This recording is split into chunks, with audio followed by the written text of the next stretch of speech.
Founder FM.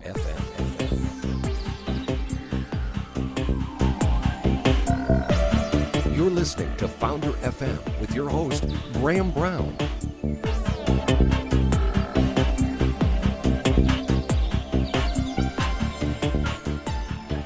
Hello and welcome to Founder FM. My name is Graham Brown. Today we're heading to Jakarta, Indonesia, home to 13 million people. And our next guest, a tech entrepreneur and property investor.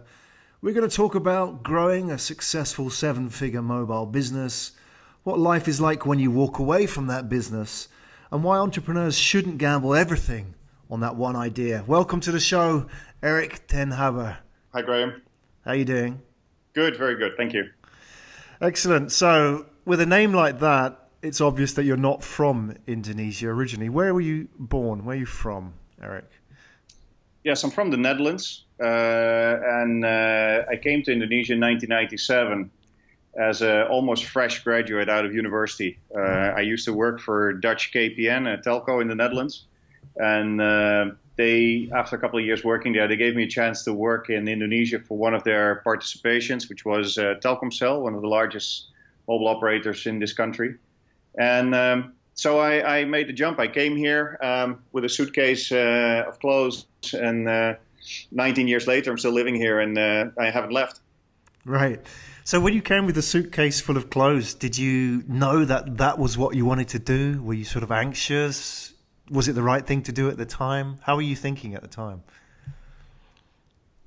The choice to go here was actually quite an interesting one. I didn't grow up in an environment of parents that travel the world and that were very international. And even during my youth and my college years, I basically most of the time stayed in the Netherlands, and I saw some of my friends studying overseas and doing a year of studying here or there, or backpacking through faraway countries like Thailand or Indonesia. And so I came out of university and started working, and then I thought, well, wait a minute, looking back at it, actually, I'd like to try something like that. So the opportunity came along, and it was sort of a flip of the coin kind of decision, and I decided to leave and go here and change my life, completely. It has made a major change in my life coming here, and I think I'm happy I did that. I think you should always try to maximize what life has to offer you, and at any point you feel like, look, you should never die with regrets. And I think for me this was one of the major things, to move out of the Netherlands and to do something else and to be in a different environment. Right, and we're going to talk about your journey in Indonesia as well and how that worked out for you. I'm curious to know, when you arrived here in the early years, it must have been a very different place as well, from what it is now. I mean, Indonesia is a huge growing market. 20 years ago, still a big market, but it was a different scene entirely. You've seen a lot of changes in 20 years? Well, absolutely. I mean, when I came here, President Suharto was still in power.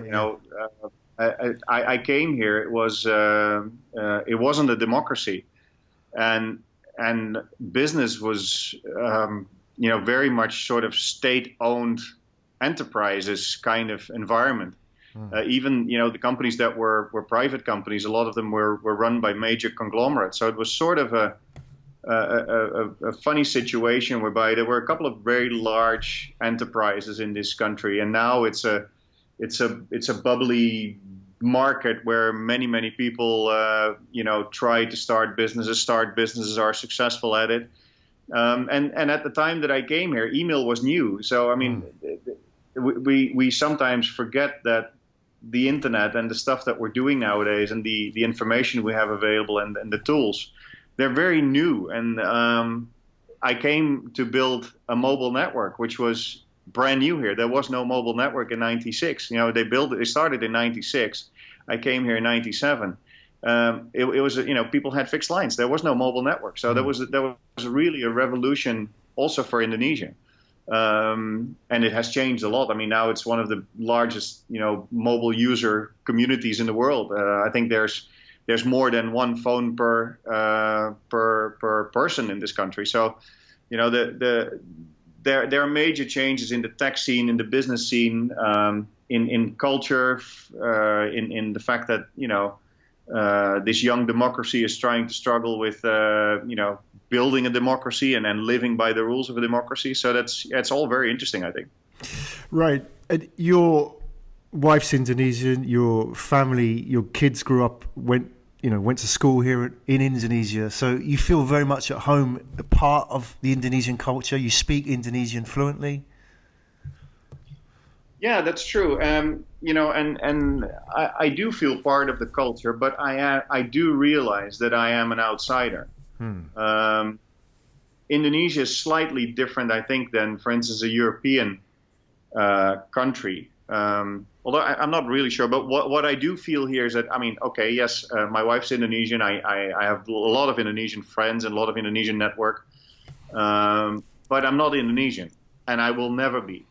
And that realization I need to keep. I can be close to Indonesians.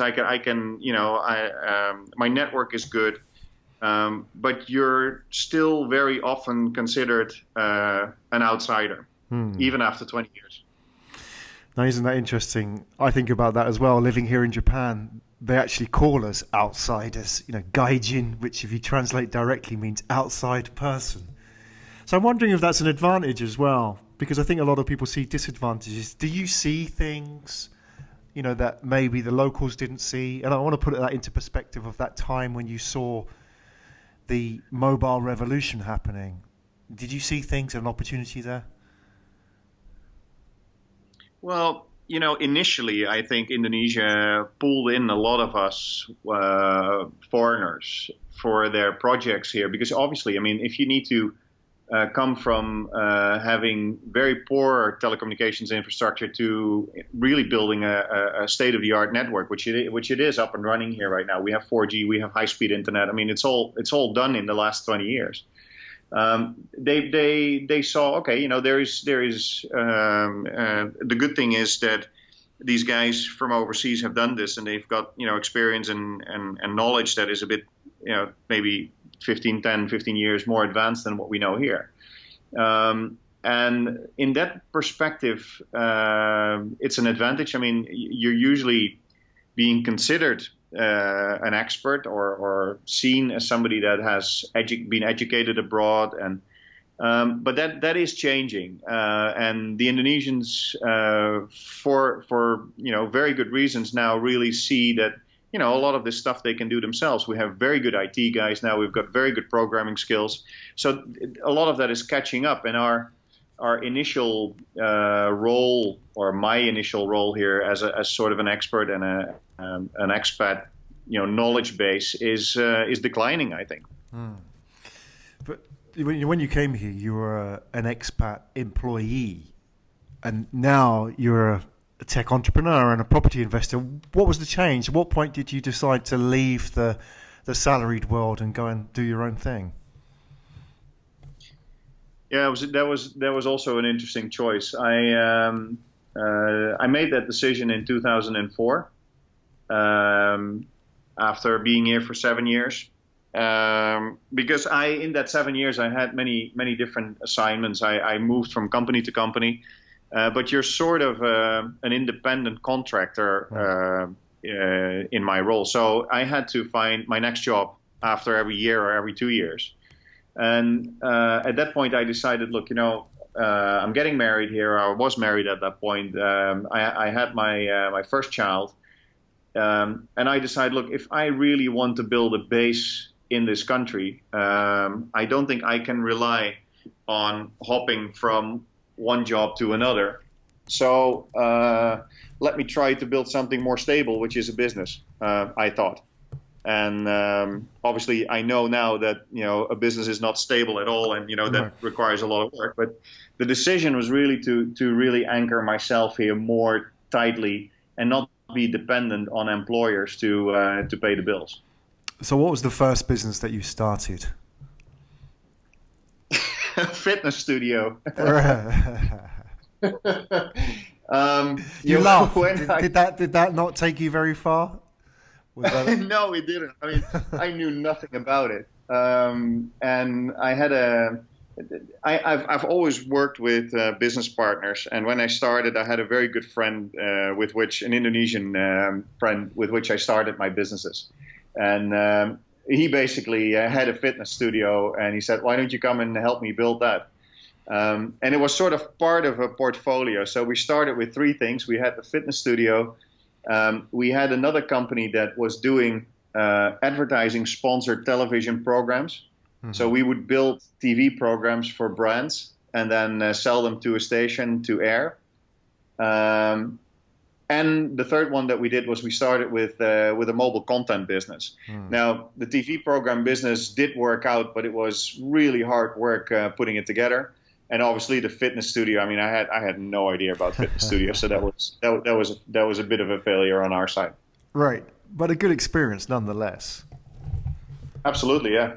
So you had these three companies or these three areas that you got involved with, and I guess it was the mobile one that really was successful. What was the story there? So Yusuf, my business partner, and we came together with an idea, and I said, look, I've seen some businesses coming into the mobile space to do mobile content, and I was very interested in doing something with celebrities. And this was in 2004. Twitter didn't exist at the moment, so we came up with the idea: why don't we get celebrities to SMS their daily lives to us, and then we distribute that to fans who have registered for it. So it was a mobile SMS subscription based business. We would do TV advertising to get people to register for it for certain celebrities. Say, do you want to have daily updates from X, Y, or Z? Register here. We would get the celebrities to make the TV commercials. We would get people to register. The celebrities would SMS. We would forward it then to their fan base, and all the fans were paying a premium price for receiving the messages, and we would get a revenue share on that. And it was quite unique and new, and the celebrities loved it. And we went around and in the circles. A good thing is my business partner's wife is a singer, or was a singer at that time here. So she had a lot of friends who we could, knock on the door and speak. So Yusuf and I basically went around and we signed up 280 celebrities in a year, I believe. And we grew that into like the first version of Twitter on SMS, but paid for, not a free version. It sounds very simple, but it was a hugely profitable business, right? Yes, we evaluated after that into lots of other mobile-based businesses, but that was the one that we started with. And the key thing with that was that we knew at that point, and this was 2004, 2005, there was no mobile advertising as we know it now, right? There were no banner ads. There were very few mobile access to websites because the phones were not strong enough. So the only way to advertise at those days was conventional advertising. So we thought, okay, if we do need to advertise these mobile services on TV, then let's use the power of famous people to go and get people to register for our services. And it was hugely fun. I mean, we were at one point, we were making 7, 8, 9 TV commercials a week to refresh the ads that we had on TV. And it was really, for us, one of the first experiences in direct response advertising, because nowadays you have click-throughs and you have CPM and cost per install.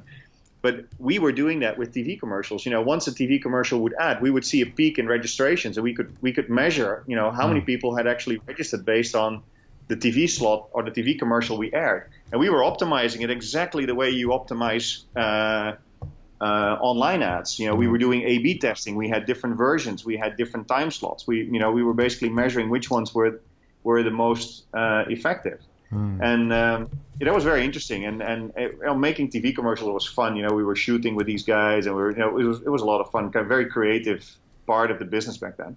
Sounds like a lot of fun. So anybody who was around at that time would know the name of your business. Can you share that with us? Would they know? Yeah, sure. When we started, the company name was Kojawa, and we had some very famous celebrities. Deddy Corbuzier, who was one of the magicians, he was on TV. We had an originally Dutch lady who now unfortunately has passed away a couple of years ago, who was a fortune teller. Her name was Mama Lauren, and she was very famous. And yeah, we had a couple of these services with really. We had a singer, Agnes Monica, who was a super famous and is still a super famous pop star. And with all these people, we basically did a revenue share deal. So we didn't pay them any royalties up front. We didn't pay them any fees up front. And we said, look, we're committed to making TV commercials, putting your ads on air, and hopefully people register, and you're popular enough to attract followers, and you get paid based on what we get paid. Right. So you had this business. You were sitting on a high growth market where everybody was getting their first mobile, or they were experimenting with these kind of SMS services. A lot of young people, Indonesia, something like 50% of the population is under 35. You have access to these content producers, these celebrities. You're making a lot of money. We can't disclose the figures here, but 7 figures on a monthly basis is comfortable to say. You had 19 million users at the peak. Sounds like a great business. That could go on forever, right? What happens next? Well, and we were counting on it to go on forever, because the SMS subscription business is a long tail business. It's a bit like e-commerce, whereby you get a customer in, like somebody registered for Daddy Corbusier, our magician that we had on the service back then. It cost us something to get the guy on board, and we were counting, and we're counting on getting revenue from the SMSs we would send out over the months or years or weeks or whatever it was that followed. So it was a really long tail business. So not only would it go on forever, as a matter of fact, the business was built around the fact that it would, and that it should continue for a long time, since our revenues were coming in at the back end of what we were doing. Now, we did the celebrity service. We did lots of other services as well, and in lots of different forms and companies. But what happened with that business is that if you're inside a tech business, usually, or sometimes, or in my case especially, I didn't see some of the threats that were surrounding us. And especially in technology, one of the largest threats in technology is actually regulation, because technology is not a physical brick and mortar touchable business. It's all bits and bytes and electricity. So a lot of that business that we were doing was under the regulation of the telecommunications department in Indonesia. And at some point there were, consumer complaints about some of these services. Some people were complaining that they had never subscribed to a certain SMS service and were receiving SMSs and were being cut from their prepaid balance. There were complaints about people, not being able to unsubscribe from these services. And at some point that escalated, and the Indonesian government and the telecommunication department at some point decided, this is bad for consumers, and therefore it's no longer allowed. So in October 2011, there we were building our business with a forecast of long tail revenues. And from one day to the other, basically, we had to close shop. And that's what happened to the business. How much notice did you get? None. Right. So they just said, right, okay, we've made the decision. You got to close this down. And you had to start. There was, I mean, typically with these kind of situations, the signals are there, but this escalated very, very fast. I mean, there was news prior to this about, consumer interest organizations complaining and getting together to lobby the government to go and make some changes to the rules and whatever. But the decision to go and radically stop the whole industry, that was very sudden. Right. So you couldn't have forecast. Maybe you thought there might be some kind of regulation which you could work with. But here you are, you had employees. How many people were you employing at the time? 50. 50. So you had to go in front of them and say, hey guys, this is it. You're going home. Yeah. What was that like? Well, it was slightly different because initially we were living in a land of in unbelief, basically. So Right. the first 3 months we basically kept everybody on board and said, okay, this is really bad. We're in a bad spot, but we're going to see what happens. Obviously, the business was doing well, so we had some buffer to keep some of these people on for a while. But obviously, yeah, after a while, it became clear that this was permanent and this was not going to be reversed. So, yeah, at that point in time, we had to tell them, saying, look, this is happening. We will have to first of all, we will have to downsize dramatically, move office, get rid of the office, and basically do all the things that you need to do when revenue goes from like you said, 7 figures to 0. So we were fortunately able to fulfill all our obligations, because there's labor law here. You need to pay people severance if you want to lay them off, and even in this situation. So we were able to fulfill all our obligations. We paid all our vendors. We paid all our advertising agency fees and everything. But it was not. Yeah, obviously it was not a. It was a very difficult time. Right, and for you and your founder, how did it feel after those 3 months as well? Because you had been hugely successful. You had this fantastic business where you were doing a lot of fun, creative work, TV ads, working with celebrities. And then somebody comes along and says, right, time's up. You didn't see it coming. How about for you? How did you take that personally as an entrepreneur? We were 3 founders in the business, me and 2 of my very close Indonesian friends. For each of us, we were dealing with it slightly differently, but obviously, after dealing with the layoffs and after closing down, and there came a point of and now what?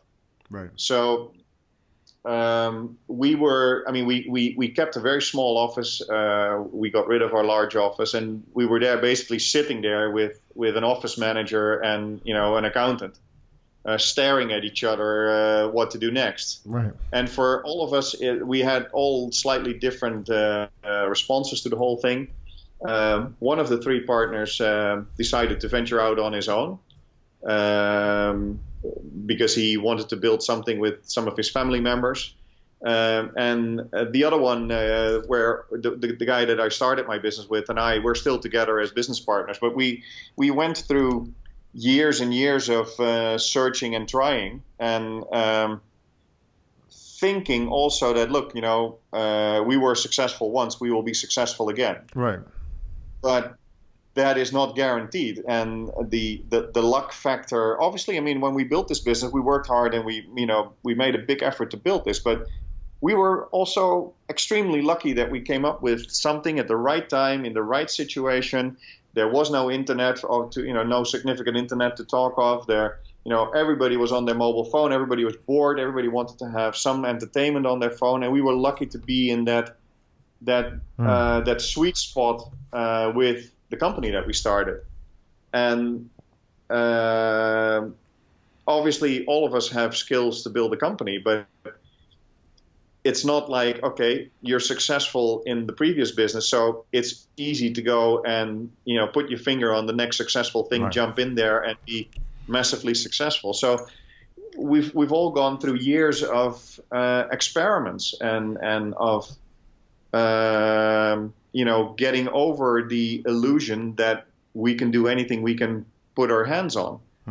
I sometimes see it as, I was very lucky that, the fitness studio and the TV program business didn't work out, but pretty quickly we came on the SMS business, and that worked out fantastically. And, I think it's hard to realize that being an entrepreneur means having successes and failures. And especially if your failures come later and your successes are the ones that you see first, you think like, yeah, everybody says that, you have more failures than successes, but I'm having a success, so that must be wrong. So after this whole thing came down, we went through a couple of years of experiencing our failures, because you have to have those. They're unavoidable. do you think one of the challenges that you faced was dealing with doubt? Because it's obvious you're a successful entrepreneur, and we'll talk a bit more about your more recent ventures as well in a minute. But I think, you've mentioned as well that, I was a bit lucky in this business. We're in the right place in the right time. When you're sort of in that experimental phase, did that go through your mind? Maybe I was just lucky. Maybe I'm not such a great entrepreneur. That sort of lack of self-confidence that maybe comes from experiencing, such a change in situation. Or were you always confident that you were going to make it back? Oh, that's a very deep question. The honest answer to that is, I absolutely went through those thoughts, whereby I thought, I think I've just been extremely lucky. And the good thing about that is it comes with a realization of and feeling of gratefulness, whereby you do realize, many people say that luck is an important part in business, and I seriously believe that that's the case. So the fact that we were lucky and that we were doing something right at the right time played a major part, and it did give me doubt on, could I do this again, and could I build something again, and will I be able to survive, and do I have to go back to a job? All these thoughts came to mind because, I think you're right. If the business fails, it's hard not to consider yourself a failure. It's hard not to go and dig and think, I think I failed. I think I failed to see this. I think I failed to anticipate. I think I failed to diversify. I think I failed to look to the future. I think I failed by looking too much at the money coming in. But I think after a while, after you go and beat yourself up for a couple of months, then you go and realize, look, these are actually the lessons I need to learn. Right. These are actually the things that I really need to look at. I can't build my next business focusing on the money only. I can't focus my next business by only looking at I do need to take regulation into account. I do need to, be more aware about the risk factors that I'm facing in a business. I do need to diversify. I can't be in one industry, in one country, with one set of shareholders gambling on one income stream. If you're an entrepreneur, I think that is very dangerous. So I think I came out of this with more of lessons in being grateful, in being reflective, in being in being realistic about how the world works, and that things don't always go the way you planned them, and that in my case especially, that you always have to take into account that a business doesn't last forever. There will be an end point, whatever it is. Wow, what a great lesson learned, eh? And what's interesting is the way you describe yourself now as a tech entrepreneur and property investor. And to me, that's a rare but ideal mix of interests. Usually people are one or the other. Usually people are chasing their tech dream. This is the next big thing that's going to change the world. Or they're just doing real estate property investment. But you have both of these interests on the go. You have experience in both of these areas. How did that happen? How did you get into real estate property in your entrepreneur journey? Yeah, so I think, one of my main lessons I just outlined, right, that it's too dangerous to have all your eggs in one basket, and in my case, to have a technology business in Indonesia in one industry with one income stream. So when I realized that I need to diversify what I'm doing, I started really, really thinking and say, okay, so if technology is one thing that I'm doing, how can I diversify to such an extent that it's the complete opposite of technology in Indonesia? And then I decided, okay, I at that point I had built my own house here, and I really love constructing and designing and building houses. And so the first decision I made is, look, I had nothing to do anyway, except contemplating about what to do next. So I decided, look, I'm going to finish my own house. Let me see if I can build another one. So I started just doing some small things here in Indonesia, whereby, we bought a plot of land, we built a house, we sold the house, and then when it was sold, we go and look for another plot of land. And we're doing that on a one-by-one basis. But I realized, look, I'm still in the same country. So at that point, I came across a training organization that is doing a lot of property training in Asia. It's a UK-based organization. I think they're now called Education Alliance. At that point, they were called Tigrant. And they do a lot of training in Singapore, in Kuala Lumpur, and Hong Kong to teach people about how to invest in property in the UK. So I took the course and signed up for the complete package, because that's one of the other things that you start to realize after being in business for a while. The knowledge you have is very outdated very quickly, and I hadn't done any training, any seminars, anything for a long time. So I decided, look, let me just spend money to train myself and invest in myself first, and I'll see what comes out of it. So I did this training, and I met some wonderful people there that taught me how basically the UK property market works, and that it's actually possible for someone living overseas to invest in property in the UK. So I thought, this is the perfect solution for me. It's brick and mortar, one of the oldest businesses around. It's in a completely different country, different legal system, different currency, different time zone, different climate. So why don't I go and do that, so that I have something else that is a complete opposite of the other activity that I'm doing, and is sort of spreading my risk and hedging my exposure to still, I think, this country is still, Indonesia is still, honestly, I think, a high-risk country for tech entrepreneuring because of the regulation situation here. Right. And you can still see that. I mean, there's been huge issues with Uber. There are lots of discussions about e-commerce regulations. The large players, Facebook, Google, Yahoo, they're all being forced to open up a company here, charge their advertising income in rupiah, get paid the taxes here. So the government is really in this space, really active at the moment, which I think to the most part is really good, but it makes for an uncertain situation still, I think. And therefore, I thought property is something I enjoy. Property is something that I think is a lot more stable and predictable. And therefore, I decided to go and spend, some of my time on building a property business. Okay, so let's talk about your property business in a minute. Just so people understand, you still have business interests in Indonesia. You're still involved with some tech startups in Jakarta. You're pretty much active in that scene as well. As an investor, I'd say, rather than a hands-on entrepreneur. Is that more of the case?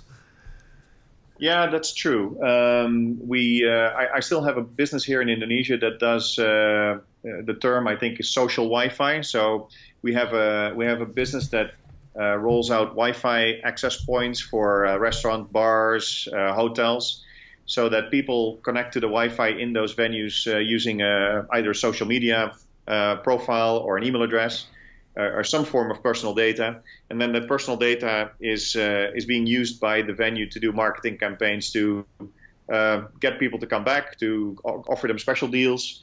And that business we've been building for 2 years now. And it's being quite successful. We had a few investment rounds in it, and I really enjoy that. It's a bit more steady growing business than the previous explosive SMS business. Mm-hmm. But the nice thing about it is we're dealing with customers that we can go and visit. They can complain to us. They can tell us what they want, and the interaction and close interaction with customers is really nice to know that we're serving them and we're building something of value that they use in their day-to-day business. But after we were very hands-on in the SMS business, actually all the partners involved there are now at the stage whereby we know that we need to leverage our time. So by being a CEO or a COO or an operational director in the company, we might not be serving our own interests in the best way. So therefore, that business that we have in Indonesia is run by a complete separate management team. My partner and I are still on the board, and we're actively involved in the decision making. but we have decided that we can't be the ones, it can't be dependent on our time and our effort to grow that business. We're better off looking for the network, looking for the opportunity, building the relationships, finding the right partners, finding the right investors, monitoring the business, taking the strategic decisions, versus being in the business and being the hands-on management to run the company.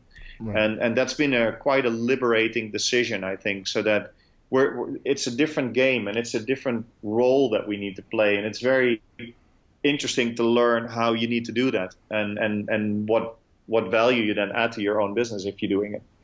But you do this because it also allows you to build your property business, right? Because, if you had just had that one business, you would feel compelled to be active and hands-on a day-to-day basis. But you have this other business interest as well. So you understand that if you're full-time with this one business, you're also losing out on the other business.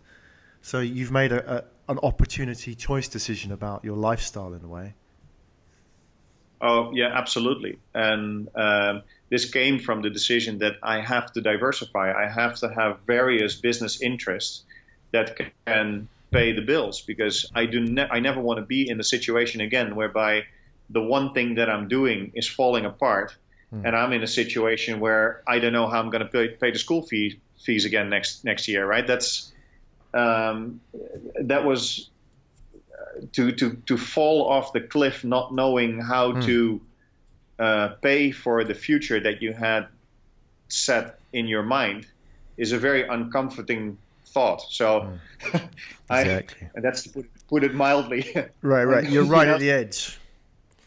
So yeah, and I mean, it wasn't like I did not have any money when I came out of that business, but it was like, so how am I going to pay for the future? I mean, this is going to run out at some point. I need to do something again.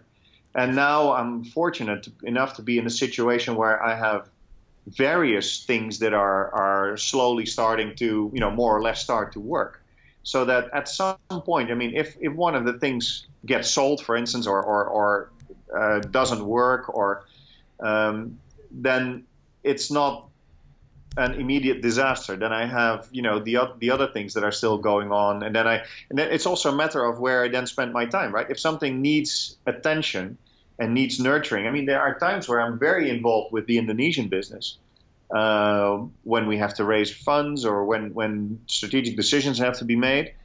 But there are also times where it takes me, a day a week that I drop by at the office and we have our shareholder meetings and we discuss the things that need to be done. And the rest of the week I'm working on other things.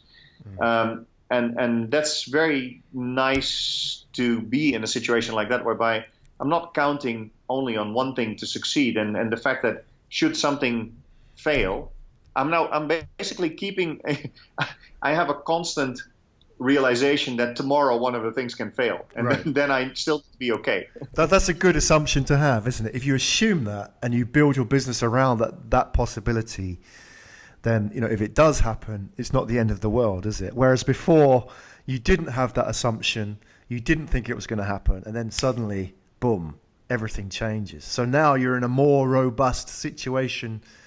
You can be a bit more flexible, have a bit more choice in your life, right? Yeah, and by doing that, you are also able to take slightly more risks, because you have diversified. You're able to be comfortable in maybe at some point taking some more risk in one business, because you know that some of the other ones are stable and are not very risky. If you know what I mean. Exactly. If you only have one business, and that one business is in an area where it's either a tech startup or it's one of these highly volatile environments, if you put all your money into that, I mean, I would not sleep very well at night, I think, if I had to do that. Very true. So you've been busy with property in the recent years. I mean, I love property. I think that every entrepreneur should have property as a part of their business, whether that be as an investment or as an active business or whatever, because it's just one of those things that I think is very underrated, and I think it's often misunderstood as well. So you've been very active in the UK property scene. You've built a portfolio of 40 units. What sort of things are you doing at the moment? What is your goal here, Erik, with being involved in property?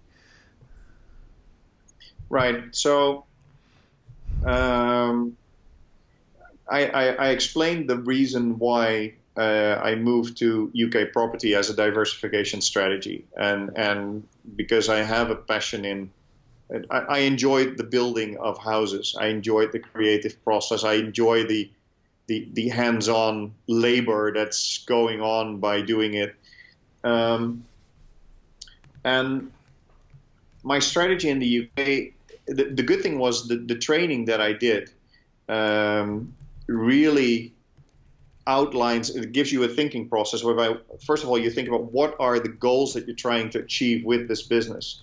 Then the second thing is, what strategy are you then actually going to pursue? Because, property, there's lots of things you can do. You can build hotels, or you can buy single family houses, or you can buy pubs and run a pub, or you can buy commercial real estate. So it's not a uniform business. So after knowing the strategy of which one you're going to choose, and then the second or then the third one is actually which location are you actually going to do that in. So my goals with the UK property business have been always to create a completely passive cash flow stream that can sustain my life as one of the pillars. So I'm actually hoping to, in my life, to build three of these things. Either, one is UK property, one is hopefully the tech business. Maybe another one is a property business or some other investment business that I might be doing. To have three of these things in my life that could sustain me each on their own.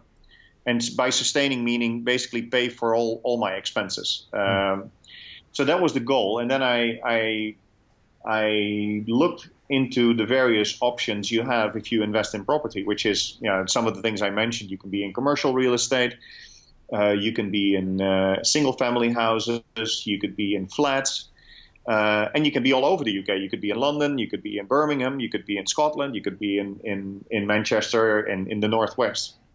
Now, after analyzing what I wanted and what I wanted to achieve with it, then I came to the point that, okay, the best location for me to do this is in the Northwest. So my strategy is focused on building flats, so self-contained units to be rented out to professional tenants, and or studios. That is basically a room inside a house with its own bathroom, to be rented out as a room to professional tenants. And I do that in the Northwest. So we have properties in Manchester, and we have some properties near Liverpool, in Prescott. And the reason for being there is because the strategy that I want to execute, which is a cash flow strategy whereby I get passive income out of these units, works really well in that area, and not so much in London because the property prices are very high and the yields are percentage-wise very low. So that's how I ended up there, and that's where I built my portfolio up in the north of the UK. Could you explain a little bit about that for people who probably don't understand? Because I think when people think about getting into property, they first look at the glamorous off-plan developments, the big riverside city developments in London. They're going to be sold at one-unit flats, very, very expensive, big sort of marketing showrooms, etc., etc. That's what people think is where the money's at. But you're sort of going downtown, the cheaper properties, the less affluent cities.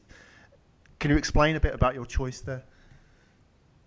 Yeah, so the thing with these off-plan developments is that those are the things that reach us as uneducated property investors, right? So if we don't do anything, that information is the information that comes to us because the companies behind that put a big marketing push around selling this to people that are drawn to, the pretty pictures and the great postal codes. If you get some education, and again, that's with anything you get into, it would be good to train yourself, to educate yourself. I think it's silly to go into a business without knowing anything. It's always good to find a way to train yourself, especially in property, because there's so much information available around that industry. So, yes, normally you would look at, okay, I'm buying a flat in London and I'm going to rent it out. That could be a plan for someone to get into property. But that is not where the most value is, because you're buying something where other people have taken the profits out of it before it arrives at your doorstep. So what I'm doing is we're buying commercial buildings, so buildings that are now offices, lawyers' offices. We're about to buy a pub. Buildings that used to be used for commercial purposes, either offices or retail.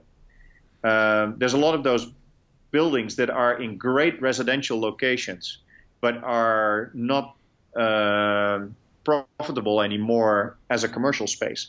Most people in offices don't want to build an office in a cold, windy 1880 building with bad heating, right? They want to be in a nice, glossy office park with facilities.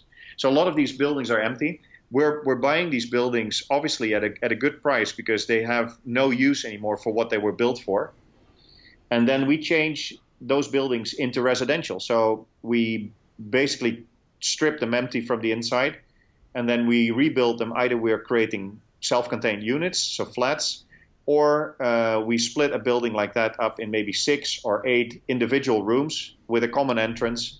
And then each of these rooms will have its own bathroom. And then our tenants will basically rent those rooms from us on a monthly basis. And we provide all the facilities. We provide the internet. We provide the heating.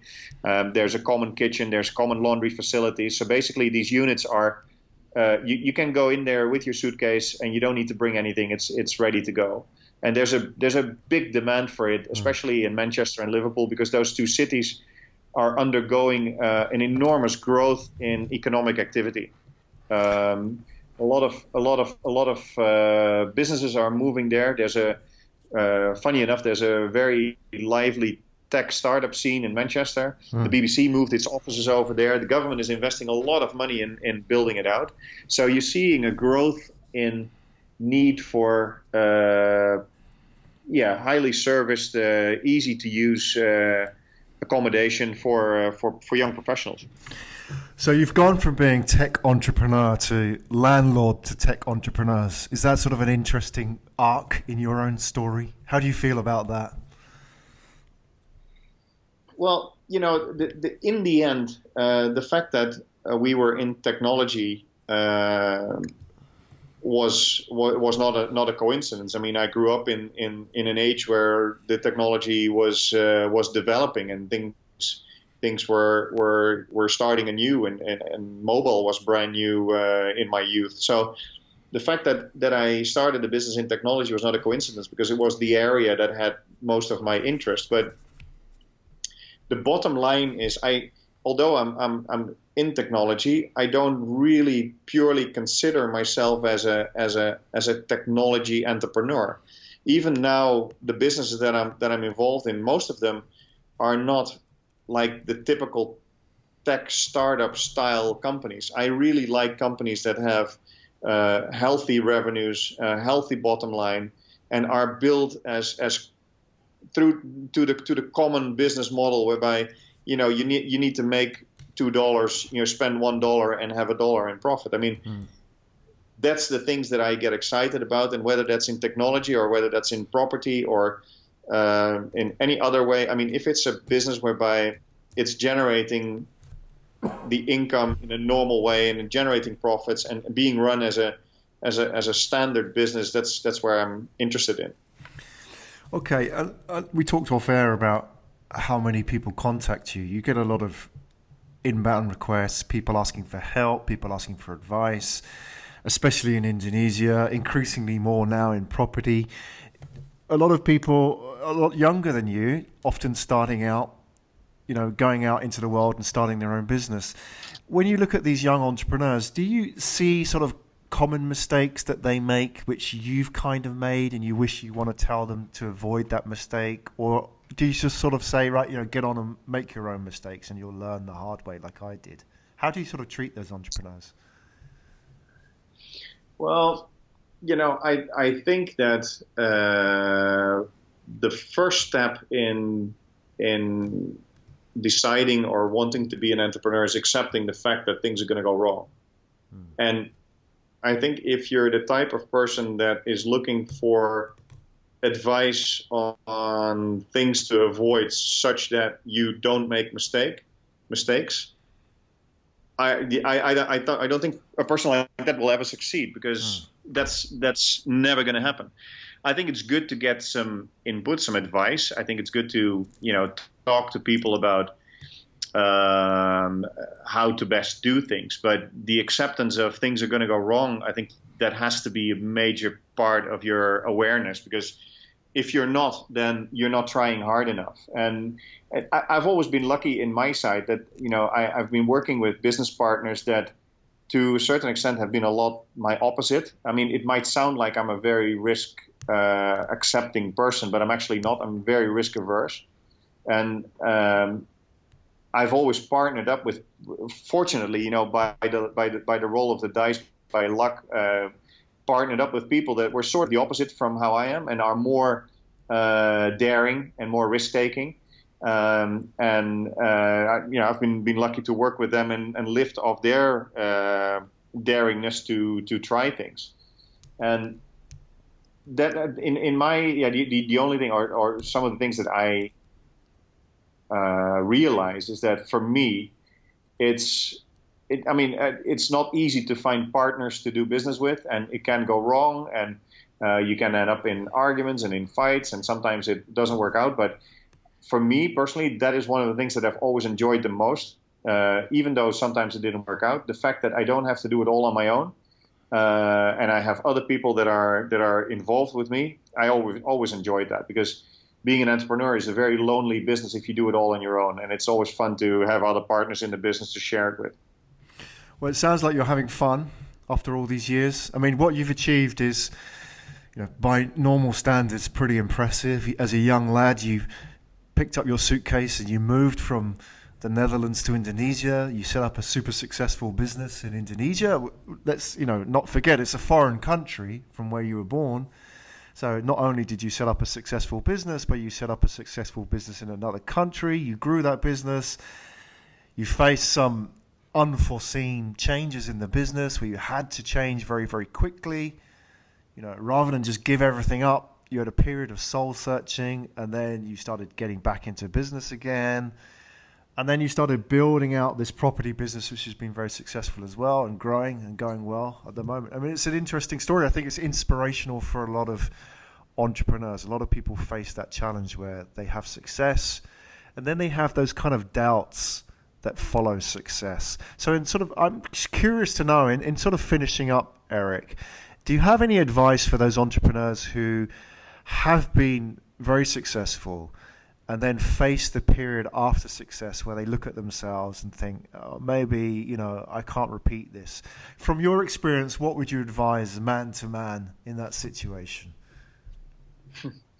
Yeah.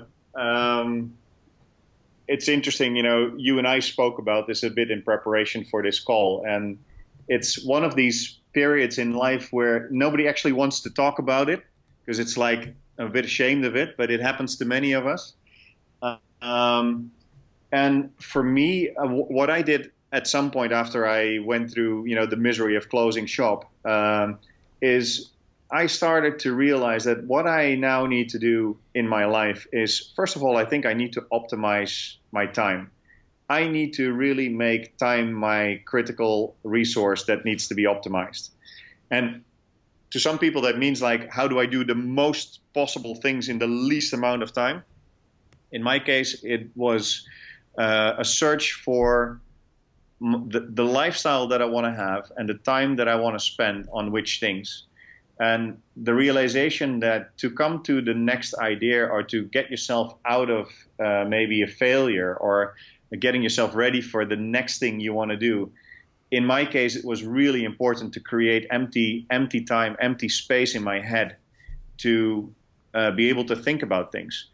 And for instance, one of the things that I really started picking up is looking after my health and exercising and fitness and getting stronger physically to get my mind in the right place, to be clear about how life how wonderful life actually is, because you start beating yourself up. If something goes wrong, you keep beating yourself up. What did I do wrong? Where did I fail? What was, and you keep blaming yourself for the failure.